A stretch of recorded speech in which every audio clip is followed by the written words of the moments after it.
This message comes from Focus Features, presenting Anemone, starring three-time Academy Award winner Daniel Day-Lewis in his long-awaited return to the big screen. It's the most anticipated performance of the year. Anemone, rated R, only in theaters October 3rd. Are you that friend? The one who's constantly recommending podcast episodes to anyone who will listen? Subscribe to NPR's Pod Club newsletter and nerd out with us. You'll get fresh podcast recommendations every week, handpicked by the people that live for this stuff. Subscribe at npr.org/podclub. You can also find the link in the description for this episode. Now, on to the show. In 1903, a reporter named Pulteney Bigelow stumbled across a story in upstate New York. The part of New York that is right along the Canadian border. A rural town in Franklin County called Malone, where he starts talking with locals. And they tell him this route from Canada into northern New York has become this sort of vastly underreported secret passage of illegal entry into the United States for Chinese migrants. Like, why is that a pathway? Is it easier to get into Canada at that time? Yeah, it's a super intentional choice. So this is about 20 years after the U.S. passes the Chinese Exclusion Act, which bars Chinese laborers basically entirely from legal immigration to the United States. So for many Chinese migrants who are still looking for a path in, this is one of their best options. Oh, interesting. They take a boat to Vancouver. They take a train across the entire length of Canada. They stop over in Montreal, where there are Chinese communities that coach them, that help them cross the border. And then they cross this just incredibly rural, isolated sort of path into northern New York. That takes us back to the reporter, Pulteney Bigelow, who starts asking around. And people in Malone tell him, go look at the county jail. He arrives at the county jail, and the county jail is packed to the brim with Chinese migrants. The sheriff took me into the jail, where were about 30 Chinamen awaiting trial. They basically stashed people in the attic of this jail, which was never intended to hold people at all. In the yard was a massive refuse that never would have been allowed to accumulate in a decent family. He is sort of stunned by what he sees. There were no outdoor recreation grounds, no place for a daily walk. 2 of the big window panes were broken and had been repaired by stuffing in old rags or newspapers. It's a sort of quite brutal form of warehousing from its earliest incarnations.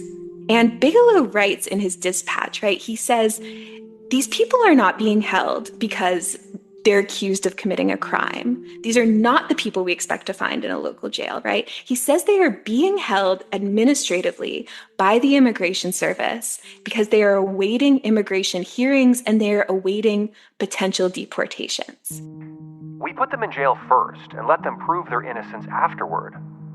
And these are words coming from a guy who doesn't necessarily like Chinese people. In the same article, he makes it very clear he believes in white supremacy, but he also believed the immigration system wasn't working like it should. So he says there is something really strange happening here, something that does not resemble how we sort of imagine the U.S. criminal justice system operating in any way. I have no hesitation in pronouncing our present means of excluding Chinamen as one gigantic and complicated fraud. These people aren't accused of anything, but they are sitting in our jails for months on end. This is Brianna Nofil. I'm an assistant professor of history at William & Mary, and my book is called The Migrant Jail: An American History of Mass Incarceration. Brianna grew up in South Florida, near a federal immigration detention center. People would say, there's folks out there, it's down this one little road that goes into the Everglades. It's kind of like a prison, but it's kind of not. It's called Chrome. It was an old missile base turned into a migrant detention facility in the 1980s. As an adult, Brianna got interested in what it was used for, who ran it, who lived there. So I really started with that question of what was this weird place in our community? And it kind of spiraled out from there. And what she found was that for as long as the federal government has restricted immigration, it's struggled to find enough space, which is why it's often relied on local county jails in rural communities like the one in Franklin County, New York, to help them out. Part of the utility of using local jails is that these spaces already exist. Basically, every county has a local jail of some sort. So if you are dealing with routes that are shifting, if you are dealing with laws that are changing and targeting different groups of people, the idea that you can just basically have a detention footprint in every community in America is really, really intriguing. Today, the U.S. has an expansive immigration detention system spread out over federal facilities, private prisons, state prisons, and county jails.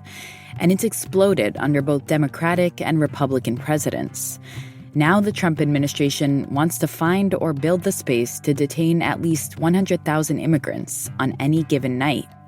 And it has $45 billion allocated in the One Big Beautiful Bill to do it. It just needs a lot more partners. State of Indiana has just become the latest state to cooperate with the Department of Homeland Security and open an ICE detention facility and has been given the nickname the Speedway Slammer. A new ICE facility being called the Cornhusker Clink is opening in Nebraska. Alligator Alcatraz is being dismantled. Florida will open a second detention center. It's not Alligator Alcatraz, it's Deportation Depot. A major new immigration detention facility has quietly opened in California's Mojave Desert. I'm Ramtin Arablouei. And I'm Rand Abdelfattah. On this episode of Throughline, the business of migrant detention. Hi, my name is Susan Rosaz. Although I was born and raised here, and I spent the last 20 years living outside the United States, and Throughline has really helped me understand the current situation in the United States and to feel like I have a place here. You're listening to Throughline from NPR. This message comes from AT&T. Whether you're calling your parents to say happy anniversary or checking in with your kids before bedtime, staying connected matters. That's why AT&T has connectivity you can depend on, or they'll proactively make it right. That's the AT&T Guarantee. Terms and conditions apply. Visit att.com/guarantee to learn more. AT&T. Connecting changes everything. Support for NPR and the following message come from Indeed. You just realized your business needed to hire someone yesterday. Speed up your hiring right now with Indeed. Claim your $75 sponsored job credit to get your jobs more visibility at Indeed.com/NPR. Terms and conditions apply. This message comes from Sony Pictures Classics. In Eleanor the Great, June Squibb brings to vivid life the spirited 94-year-old Eleanor Morgenstein, who after a devastating loss tells a tale that spirals beyond her control. From director Scarlett Johansson comes a comically poignant exploration of how the stories we hear become the stories we tell. Deadline puts it, there won't be a dry eye in the house. Eleanor the Great, only in theaters September 26th. Support for NPR and the following message come from Boll & Branch. Turn your bed into a sanctuary this fall with their buttery, breathable bedding. Enjoy 15% off your first set of sheets at BOLL&branch.com with code NPR. Exclusions apply. Part 1. The Collaborator. When you think of the landscape of immigration at the turn of the 20th century, there's big immigration sites like Ellis Island. Maybe folks have heard of Angel Island in San Francisco.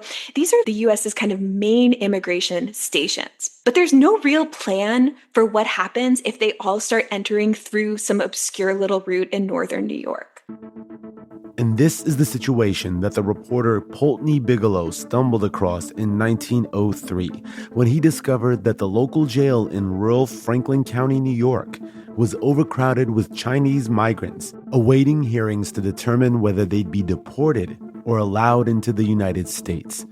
And the local sheriff was happy to have them. The sheriff is a guy named Ernest Douglas. He's a pretty standard, ordinary rural sheriff. He's got a big mustache and a big hat, and he's got a long career in law enforcement. But I think that his incentives are incredibly clear. It was about money. Sheriffs in most of the country at this point in history operated on something called a fee system. So they didn't get an annual salary. Your salary as sheriff would have depended on how many sort of sheriff-related tasks you did. You get a payment for like how many summonses you send, but sort of the backbone of your income was how many people you held in the local jail. So your salary was directly dependent on that. So once he finds that he can start detaining immigrants, right, at the behest of the federal government, this is a pretty spectacular new income source for the sheriff. Personally. Yeah, personally, right. It's not even money going into the local economy at this point. It is money the sheriff is personally pocketing. So some reports say he makes like $20,000 in 3 years, which is a lot of money for a sheriff. How long are these prisoners there? The average detention in northern New York, it hovers around 3 months. It's way longer than migrants were detained on average. And when you think about the conditions that they were in, these are not spaces designed for long-term detentions. They are not spaces that were ever designed to hold immigrants. But not only was Sheriff Douglas making money for every person he held in jail, Pulteney Bigelow reported that it was easy money. And he says, when I talked to the sheriff didn't seem disturbed at all by the number of Chinese migrants coming through Malone. In fact, he seems delighted. His exact line is he treats the Chinese migrants as pets. The householders like them, and they would like to have more of them. My friends about the jail praised their general cleanliness, industry, docility. There are never any fights among them, no quarreling. They give no trouble to anyone. These were people who were locked up not because they committed a violent crime. They were jailed for trying to enter the U.S. illegally. So they were kind of ideal inmates that were bringing in consistent cash for Sheriff Douglas.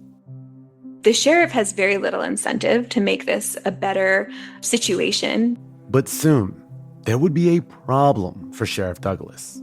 All of these Chinese migrants, basically to the person, while they're detained in Malone, are filing habeas corpus claims. Habeas corpus claims are where detainees can challenge their detention in court, essentially saying they're being unlawfully detained. And how are they claiming that? They are saying that they are American citizens. Oh, interesting. And they're saying they are being illegally detained because they are American citizens. This was actually a popular legal strategy at the time, even though very few of them were actually American citizens. But they realized the courts had very little sort of evidence to disprove that they were American citizens. So one of the other remarkable things that you can see in sort of the jail ledgers is that even though these people are being detained for so long, very few of them are actually being deported. Almost all of them win their legal cases and leave Malone and go into the United States. You can imagine that most migrants who were making this journey probably had in their minds that they would be jailed, that this jailing was part of what it took to get into the United States, but that eventually, if they could stick through this miserable couple months, that the U.S. government actually didn't really have the ammunition to deny them entry. Federal officials were upset at what was happening in Malone. They mostly blamed the commissioners making these decisions, but they also thought there might be some other kind of corruption happening, and they wanted other places to detain the growing number of Chinese migrants coming across the border. What we start to see is that the Immigration Service starts calling sheriffs in neighboring communities and saying, would you guys also like to hold some Chinese migrants? And this is where things get really testy. We basically start to see these counties competing with each other and making arguments for like why you should send Chinese migrants to my county and not my neighbor. And one of the things that they do to sort of up the ante and how they compete is that they start building separate segregated jails. So rather than putting Chinese migrants in the sort of regular local jail, they build what they call Chinese jails. So they can say, look, we have this like brand new facility just for your detention needs. So, please keep sending migrants through our county and not through our neighbors. So you really see the emergence of a market. This market wasn't just the 50 cents a day that sheriffs got for each detainee. There was money going into the local economy for food, jobs, witnesses coming through, staying at hotels who would testify in the hearings. One newspaper estimated that Malone would lose around $50,000 a year if, quote, Chinese business moved east. And it did. During this period in the early 1900s, 4 New York counties were benefiting from these deals with the federal government. It is actively commoditizing people. And, the people who are making money off of this see that. They are fighting for these contracts from the federal government. But in 1904, things would start to change. The U.S. government brought a case against 32 Chinese people detained in Malone, challenging their habeas corpus claims. The case made it to the Supreme Court, which ruled in favor of the government, giving the Department of Commerce and Labor the power to deport them. The department had taken over administration of U.S. immigration the year before, since most immigration laws were meant to protect American workers. People have real ethical and moral quandaries about this. People are uncomfortable from the very beginning, even in places like Malone, about what is happening here. And I think that sort of public concern spikes when deaths happen while people are awaiting these hearings and deportations. 3 of the Chinamen detained here died last week at the detention house. There have been 120 or 130 in the place. And after 2 had died out of this number, which was a pretty large death rate, others being ill, Dr. Wilding was asked to investigate. He found 3 of them dangerously sick and a large number ailing. 1 of the 3 died the next morning after being removed to more favorable quarters. The Malone Farmer, January 1904. Chinese men detained in the jail wrote a letter pleading for help that said, quote, "There are many deaths in this wooden detention house." A total of 17 Chinese men would die in Franklin County facilities before the Supreme Court ruling. So this is a quote from a newspaper called The Malone Farmer. "The present Chinese exclusion law and its administration is a shame upon civilized government." And they go on to say there ought to be some other way of handling them other than placing them behind locked doors and barred windows. As illegal entry slowed down along the northern New York border, some counties which had relied on money from the federal government made pleas to bring back Chinese detainees. St. Lawrence County, just to the west of Franklin County, went as far as to adopt a resolution claiming they were being discriminated against by not receiving more Chinese immigrants.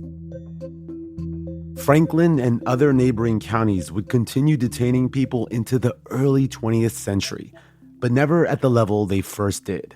Once enough people find out that this migration route is a thing, it's kind of a good indication that it's time to move on. So right around this period, too, we're going to see most Chinese migrants are going to start entering through Mexico rather than Canada. What does it foreshadow about the future of migrant detention in the United States? I think what it foreshadows is that the Immigration Service in these years, but also today, their mandate is gargantuan. Their task at the turn of the 20th century is to bar Chinese immigrants from this huge country. They're incredibly, incredibly small as an agency. They realize that in order to make deportations happen, they need collaborators. And some of their best collaborators, the collaborators they are most interested in pursuing, is sheriffs and local law enforcement. Coming up, things get tense when the federal government opens its own sites in rural America. Hello, this is Kendra from Hampton, Georgia, and you're listening to Throughline from NPR. I love your show so much because I always feel like when I listen to the show, I'm getting a more complex understanding of the history, not just one side. This message comes from Focus Features. Don't miss Focus Features Anemone, starring 3-time Academy Award winner Daniel Day-Lewis in his long-awaited return to the big screen. It's the most anticipated performance of the year. Anemone tells the story of 2 brothers wrestling with their past and the one secret that has kept them apart for decades. Featuring Daniel Day-Lewis, Sean Bean, and Samantha Morton. Anemone, directed by Ronan Day-Lewis. Rated R, under 17, not admitted without parent. Only in theaters October 3rd. This message comes from Schwab. Everyone has moments when they could have done better, like cutting their own hair or forgetting sunscreen, so now you look like a tomato. Same goes for where you invest. Level up and invest smarter with Schwab. Get market insights, education, and human help when you need it. Learn more at schwab.com. Support for NPR and the following message come from the Pew Charitable Trusts, sharing about the state of housing in America on the After the Fact podcast. Available at pewtrusts.org/afterthefact. Part 2. The Prison Business. In August of 1948, a woman named Ellen Knoff was detained at Ellis Island. At first, no one knew why immigration officials considered her a security risk, and she wasn't given a hearing. It was the start of the Cold War, and the United States was worried about who was coming into the country. The Department of Justice now oversaw immigration in the U.S., hoping it would provide better oversight than the Department of Labor. The sort of Ellis Island that we think of is of distant memory. This is Brianna Nofil, author of The Migrant's Jail, An American History of Mass Incarceration. It is basically, by the 40s, a site of long-term detention for people who the U.S. fears are subversive. Communists, fascists, or people like Ellen Knoff. Knoff was German-born, but left when Hitler rose to power. She would eventually end up a refugee in England, serving in the Royal Air Force, where she met and married an American serviceman, and then found herself stuck on Ellis Island and in the middle of a controversy. Why was the government detaining Knoff without disclosing why? And she kind of becomes this celebrity, emblematic of the excesses of detention power. Ellis Island, by this time in the late 1940s, had become less of a processing center granting access to the country and more of a detention center where people would stay months, or in the case of Ellen Knoff, 2 years, while awaiting a court hearing. Activists are going to use the language of, this is totally at odds with everything we are claiming about civil liberties in the United States in this early Cold War moment. Knoff's case would eventually make it all the way to the U.S. Supreme Court, which ruled that the U.S. government could deny Knoff entry and didn't have to disclose why.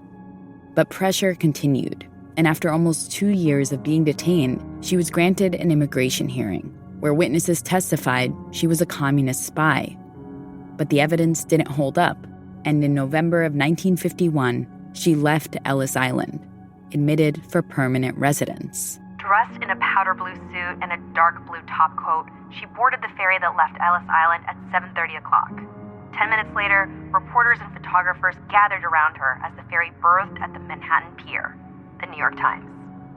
Knoff's story happened under President Harry Truman, but in 1954, President Dwight Eisenhower's administration would take immigration policy in a new direction.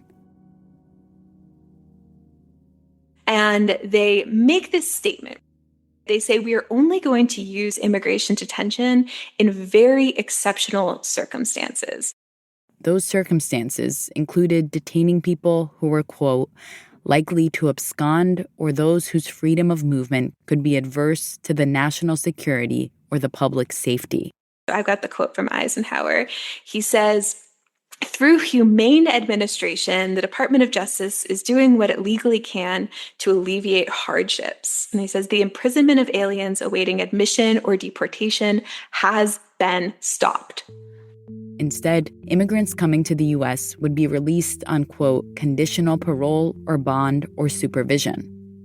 Brianna says this move by Eisenhower reminded her of what happened after the Immigration Act of 1924 was passed, which set quotas for how many people could enter from a particular country. At the time, the U.S. was worried about the influx of immigrants after World War I, significantly from Eastern European countries, but also from Asian and other non-white countries, too. But what we start to see changing is that many of these sheriffs and these jails are not excited about the prospect of incarcerating European migrants. And they are particularly not excited about the idea of incarcerating European women and children. They say this is bringing us all sorts of bad publicity. This isn't worth it, right? The money is not worth all the negative publicity. Money and bad publicity were reasons why Eisenhower wanted to stop long-term immigration detention in the mid-50s. This is a major sea change. And I think in a lot of ways, scholars have looked to this as a sort of hopeful moment, right? If you were trying to kind of imagine what a world without immigration detention might look like, it's really quite powerful that the president essentially declared that he was discontinuing this practice altogether. And instead, paroling people into the U.S. while their immigration status was pending. But there is, as there often is, right, a really big caveat. Even as Eisenhower is proclaiming this era of humane immigration administration, he is really only talking about places like Ellis Island, places that mostly deal with Europeans. Detention is rapidly expanding on the southern border. After World War II, Mexican migrants became a target of deportation. They had been encouraged to come to the U.S. legally during the war through the Bracero program, which allowed them to work on farms, planting and harvesting crops. But the agricultural industry also hired Mexican migrants who had entered illegally, so they could pay them less. Now, in 1954, the Eisenhower administration began what would become the largest deportation campaign in U.S. history, known as Operation Wetback, a derogatory racial epithet widely used at the time. The roundup of wetbacks swung into its second day today with the first day's catch of more than 2,000 illegal immigrants termed very successful. Evening Vanguard, June 18th, 1954.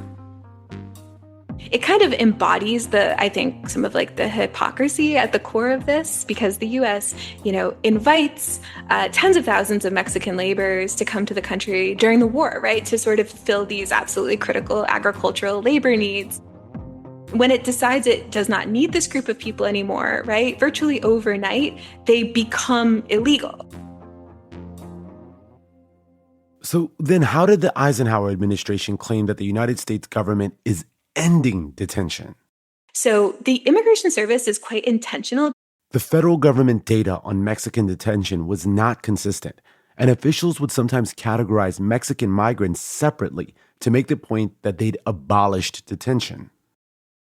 They're often seen as sort of not really immigrants. The Immigration Service sees immigrants as people who come and stay permanently, and they see Mexicans as seasonal workers. They see Mexicans as people who come and go. But the Immigration Service is able to say this is like a separate category of person that doesn't really count for what we're doing.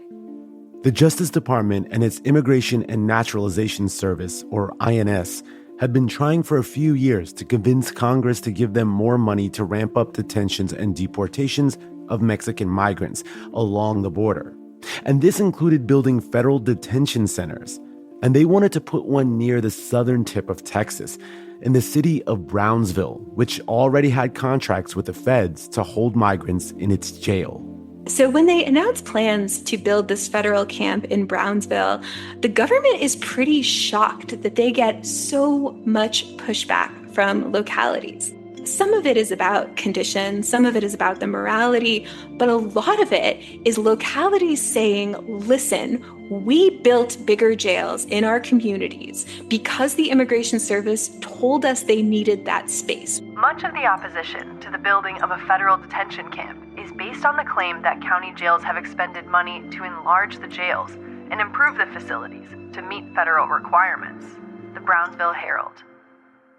Congressman Lloyd Benson, whose district covered Brownsville, addressed Congress, saying that counties will be, quote, left holding the bag because the Immigration Bureau decides it wants to increase its staff and duties and go into the prison business on a grandiose scale. It seemed like everything was working against the federal government's proposal in Brownsville. There were even contests in the local newspaper to name the detention center, with names like Mexicalcatraz or Sultry Siberia. And then shortly after that, a newspaper in Odessa gives what I think is another just sort of incredibly prescient quote about what was to come. They say, quote, now apparently these counties are stuck with big jails and nobody to put in them but each other. The Immigration Service and the Border Patrol prefer a concentration camp of their own. In this case, this doesn't sound like an economic benefit to the local community or to any particular sheriff or one person. And it also sounds like the federal government spending a ton of money on this. Is it just for political reasons? Who is benefiting ultimately economically, or is anyone benefiting economically from this process? It's a great question, right? So they would claim that this is an economically driven decision. They would claim they are protecting American farm workers. They would claim that this is, critical for the future of agricultural labor. But I think you see on the ground, in terms of sort of how communities feel about this, it's really contentious. It's contentious not only because of the questions about we could be making all this money off our jail, but many growers in South Texas are incredibly resistant to these mass deportation efforts. There's sort of countless stories about growers like pulling guns on immigration agents or sort of putting boards with nails around their property to try to kind of puncture the tires of anyone who might try to carry out an immigration raid on their facilities.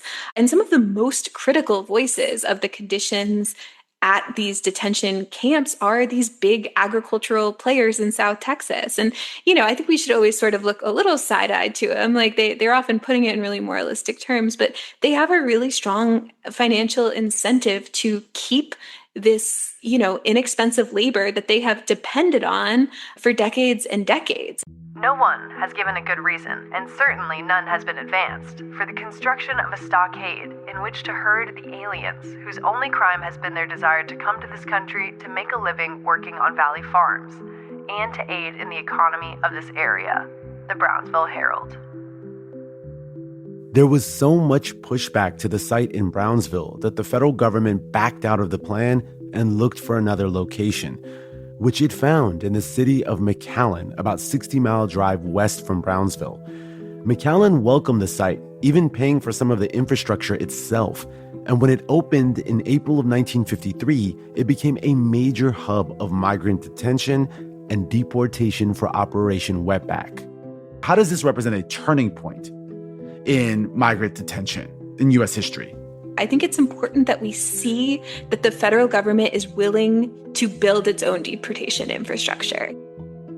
They've also realized, I think really notably, that these long-term detentions of Europeans got a ton of sort of, activists. The ACLU is involved. Like, people are really upset about these folks. People are not as upset about thousands of sort of nameless, imagined as like faceless Mexican migrants who are cycling through these sites. That is seen as sort of not as offensive, I think, to a lot of Americans. So, for an agency that is trying to figure out the boundaries of what is politically viable, what sort of administrative incarceration can you run without everyone accusing you of like having a gulag, I think they basically start to realize they have just more wiggle room on the southwest border. They can build this infrastructure and not have every American outraged about it. What I take away, too, is like this is a major insertion of the federal government into this game. By game, I mean this business. This is becoming a show now. I think it is, right? And I think the other thing that we start to see that's going to become really important in the years to come is that they start really imagining detention as something that might deter people from coming altogether. If people know that they're going to come here and they're going to have this sort of miserable limbo period where they are incarcerated, right, where they're going to suffer, that maybe this is a thing we can use to deter migration more broadly. But what's fascinating about this, though, is that in Franklin County, many of the Chinese immigrants kind of just saw it as the rite of passage into the United States. Why do they think that suddenly people are not going to view it that way that are coming into the country from Mexico? They say, well, these detentions are really short. And for the most part, they are really short. This is not the case at Franklin County, where there's legal action, where you might be able to see a judge, where you might have some semblance of rights. So most of these people are only going to stay in these detention camps for 1, 2, 3 nights. The U.S. is just deporting more people. It is more successful in removing people. There was a period of more liberal immigration policy in the 1960s. The national quota law was abolished, and deportations overall went down. But that didn't stop people from illegally entering the U.S. And in just a couple of decades, illegal entry to the U.S. was about to blow up. I think there's sort of a thread here that is like any of these things that the US government does, whether it's a law barring every single person from a country or whether it is sort of unprecedented energy into these raids and mass deportations in the Southwest, like none of this actually fundamentally cuts off people's access to migrant labor, and none of this fundamentally completely stops people from migrating. Coming up, the golden handcuffs of migrant detention.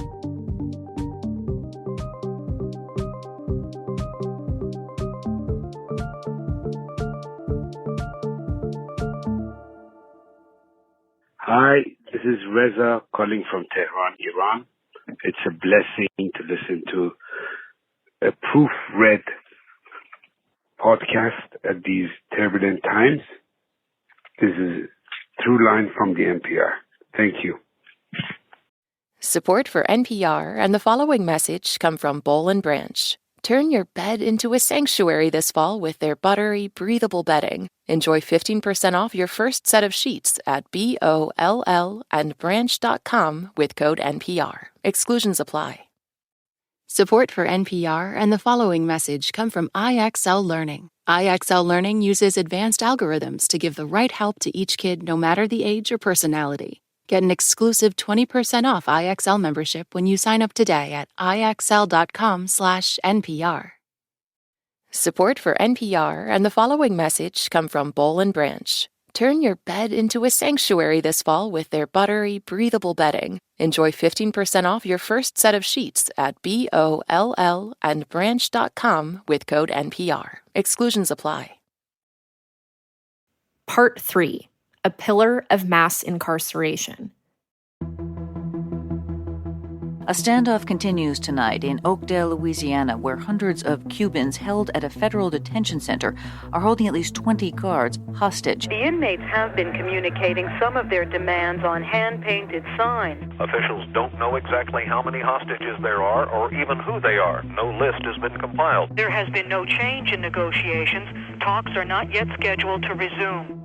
In 1987, Cuban immigrants detained in 2 facilities, one in Atlanta and another in a small rural community of Oakdale, Louisiana, took over their detention centers, holding guards hostage in both locations. Most of these Cubans came to this country 7 years ago in the Mariel boat lift. The U.S. had welcomed refugees coming over on the Mariel boat lift in 1980, when tens of thousands of Cuban immigrants fled Castro's repressive government to seek asylum. Many of them had become permanent residents in the U.S.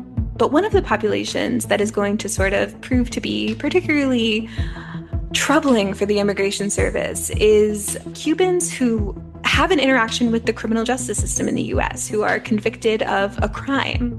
So in theory, the U.S. wants to deport these people back to Cuba, but Castro sort of hardline refuses to take them. This is Brianna Nofil, author of The Migrant's Jail, An American History of Mass Incarceration. So what that means is that the U.S. now has a population of people who have finished their criminal sentence, who are now being held administratively as migrant detainees, but for whom there is no path to deportation, right? So it raises this really important and really thorny question of, can the U.S. hold people indefinitely? The U.S. government had been preparing for something like this. A few years before these 1987 uprisings, the federal government, led by a young associate attorney general named Rudy Giuliani, had secured funding to build permanent detention centers, a collaboration between the Immigration and Naturalization Service and the Bureau of Prisons. Now, they just needed somewhere to build them.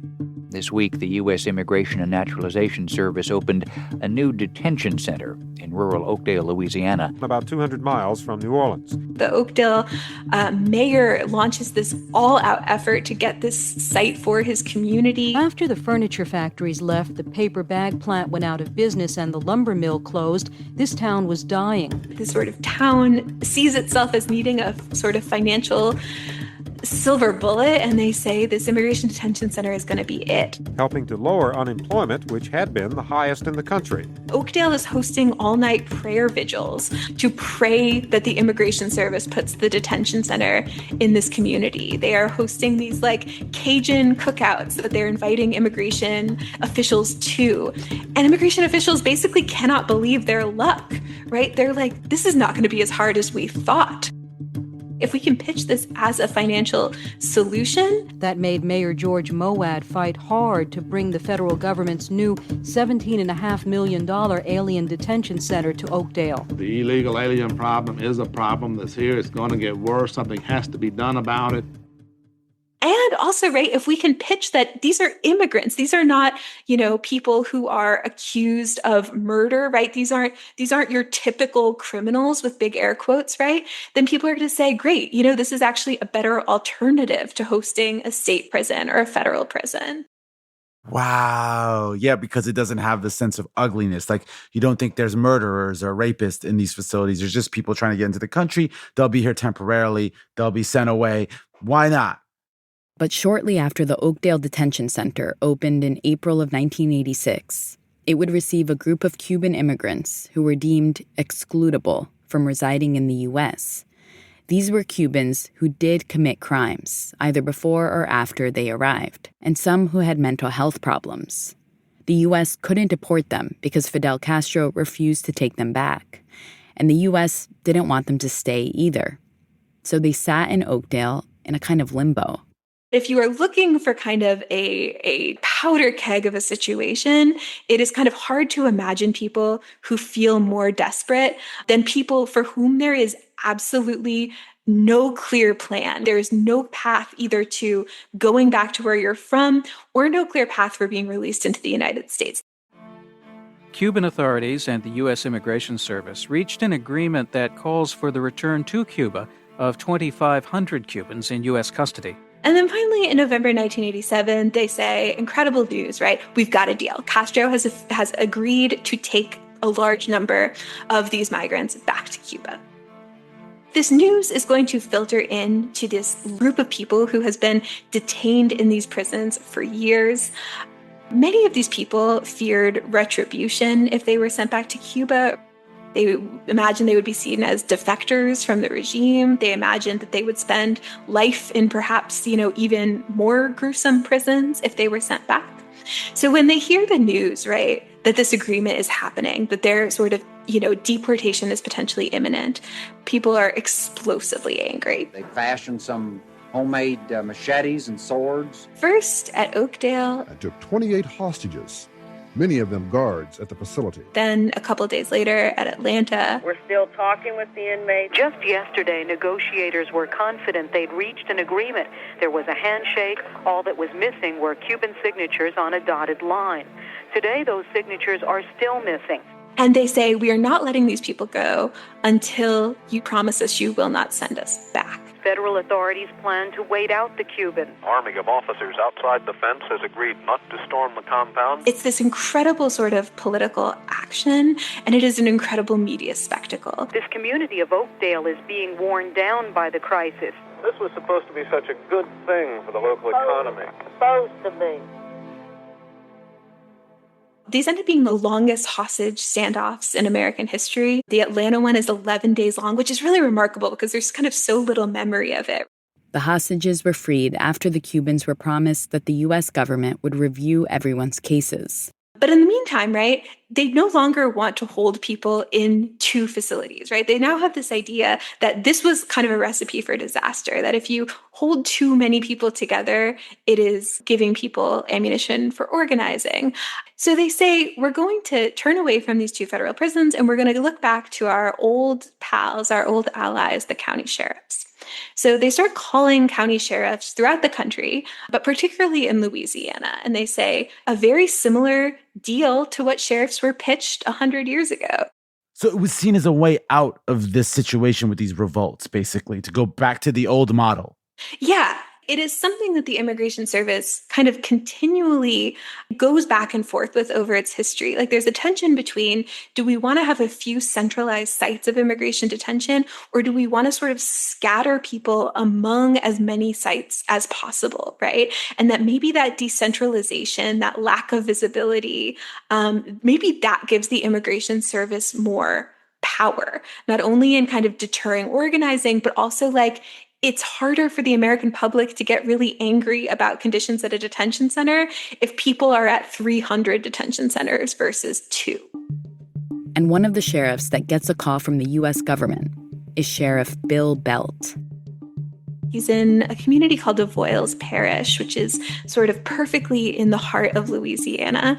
And Louisiana, as we saw in Oakdale, right, had massive financial challenges in the 1980s. They had some of the highest unemployment in the country. The price of petroleum is absolutely plummeting, which has all these ramifications. So these are communities that are very, very desperate for sort of any economic lifeline. So they call Bill Belt and they say, you know, are you willing to hold these people in your jail? And he says, yes, absolutely. Does it work out for them? Like, does this actually create a sustained economic boost? So he builds, over the course of his time in office, 1,300 detention beds in a community of just over 40,000 people. The sheriff's office, and within 8 years, it is employing 400 people.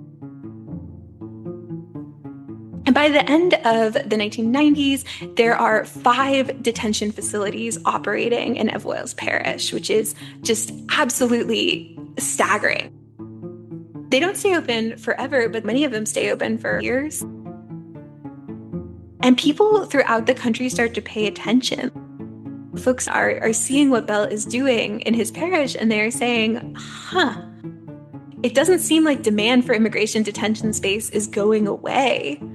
Like maybe this is the industry of the future.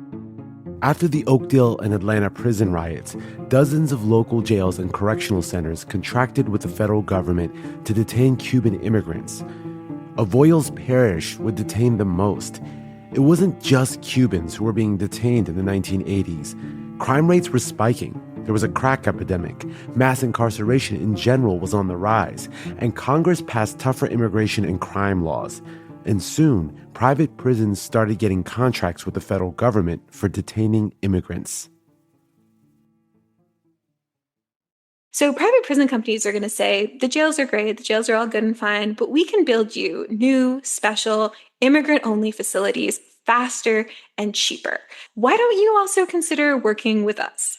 One of the major private prison providers in the U.S. at the time, known as Corrections Corporation of America, or CCA, got its first federal contract ever for detaining immigrants. I think there's like one version of the story where you go, okay, so we don't need sheriffs anymore, right? We just bring in all of these guys in suits who can run it for a fraction of the price. But that doesn't happen. Like even as private prison companies are going to take on greater and greater shares of the market, the Immigration Service never seriously loses its dependence on jails. And I think that's for a few reasons, right? I think one is geographic, that idea that like a jail gives you a footprint everywhere in the country. But the other thing we see is that these private prison companies are just wrecked with problems, particularly in the 90s. There's massive scandals. There were stories about escapes, about abusive guards, and poor health care. In one infamous case at a detention center in Elizabeth, New Jersey, detainees alleged they were tortured and beaten by guards, lacked fresh air and sunlight, and lived with vermin. Many of these companies think they are not even going to be able to kind of stay afloat financially. Their financial forecast looks so bad because there's high-profile breakouts and there's uprisings, and people from both political parties start to say, maybe this actually isn't something we should have privatized. So when these scandals happen, when these uprisings happen, the Immigration Service uses this basically strategy they've used for 100 years, which is that they say, we're going to take people out of the site where there's a problem and we're going to scatter them among these jails. So we're going to kind of take the focus or the heat off of this one site, and we are going to, decentralize. We are going to obscure people. We are going to hide people in this sort of network of sites that we have, rather than letting this one contentious site be the focus. Brianna says that immigration officials often explain these decisions as a response to overcrowding, but that's not how many of the people who are detained see it. And there's a ton of poor rural communities around the country. Absolutely. That are in desperate positions that might be open to this. For sure. And this is something that is so clear in Louisiana today, right? Like many communities in Louisiana have said, we could not afford to keep our jails open in these communities if we were not getting these deals with ICE. This is not like a footnote to the story of mass incarceration, right? It is a pillar of mass incarceration.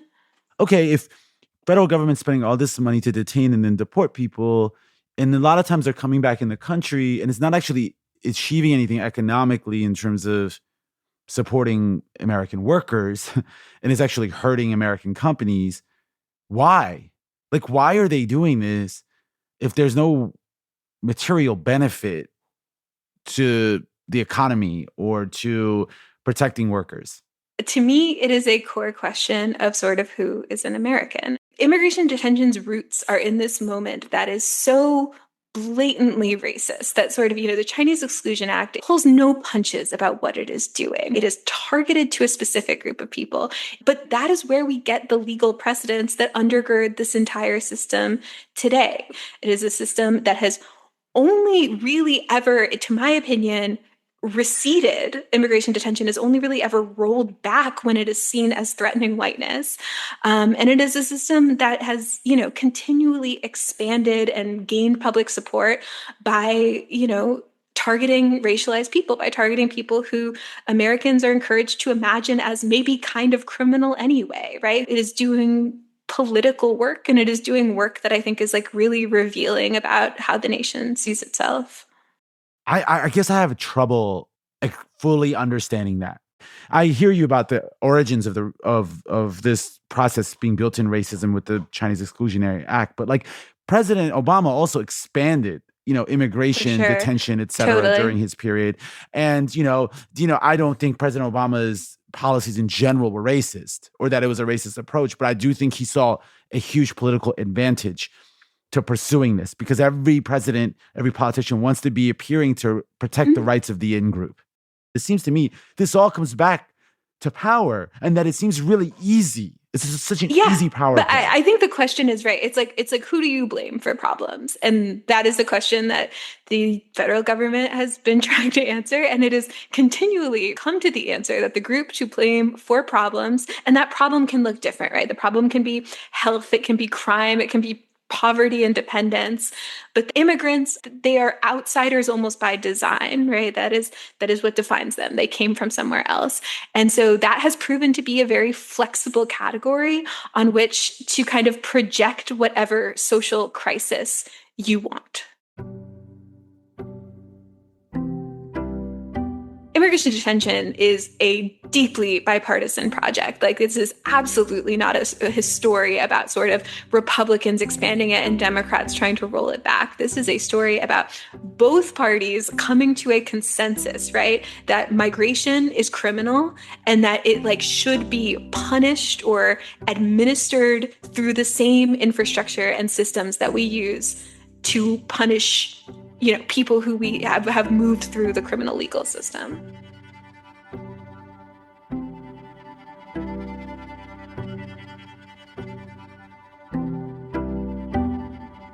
That's it for this week's show. I'm Randa Abdelfattah.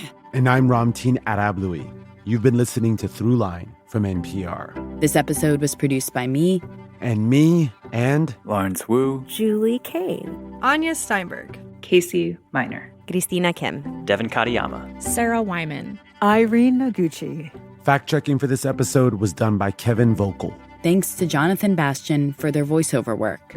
Thank you to Johannes Durgi, Laura Schwartz, Edith Chapin, and Colin Campbell. This episode was mixed by Jimmy Keeley. Music for this episode was composed by Ramteen and his band, Drop Electric, which includes Anya Mizani, Naveed Marvi, Sho Fujiwara, And finally, if you have an idea or like something you heard on the show, please write us at throughline@npr.org. And make sure to follow us on Apple, Spotify, or the NPR app. That way, you'll never miss an episode. Thanks for listening.